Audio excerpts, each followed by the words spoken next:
மத்திய சப்தகமுவ வடக்கு மற்றும் ஊவா மாகாணங்களின் சில இடங்களிலும் அத்துடன் திருகோணமலை மாவட்டத்தின் சில இடங்களிலும் பிற்பகல் 2 மணிக்கு பின்னர் மழை அல்லது இடியுடன் கூடிய மழை பெய்யக்கூடிய வாய்ப்பு காணப்படுகின்றது. நாட்டின் ஏனைய பிராந்தியங்களில் சீரான வானிலை நிலவக்கூடும் என சிரேஷ்ட வானிலை அதிகாரி முகமது சாலிஹின் தெரிவித்துள்ளார்.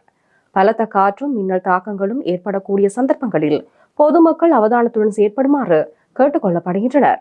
மன்னார் தொடக்கம் காங்கேசன்துறை ஊடாக முல்லைத்தீவு வரையான கடல் பிராந்தியங்களின் பல இடங்களில் மழை அல்லது இடியுடன் கூடிய மழை பெய்யக்கூடும். நாட்டை சூழ உள்ள ஏனைய கடல் பிராந்தியங்களில் சீரான வானிலை காணப்படும். கடல் பிராந்தியங்களில் மணித்தியாலத்திற்கு 20 தொடக்கம் 30 கிலோமீட்டர் வேகத்தில் மேற்கு திசையிலிருந்து அல்லது மாறுபட்ட திசைகளில் இருந்து காற்று வீசும். புத்தளம் தொடக்கம் கொழும்பு, காலி, கம்பாந்தோட்டை ஊடாக பொத்துவில் வரையான கடல் பிராந்தியங்களில் மணித்தியாலத்திற்கு 40 தொடக்கம் 45 கிலோமீட்டரிலும் கூடிய வேகத்தில் அடிக்கடி காற்று அதிகரித்து வீசக்கூடும். இவ்வாறான சந்தர்ப்பங்களில் கடல் பிராந்தியங்கள் ஓரளவு கொந்தளிப்பாக காணப்படும். நாட்டை சூழ உள்ள ஏனைய கடல் பிராந்தியங்கள் மிதமான அலையுடன் காணப்படும்.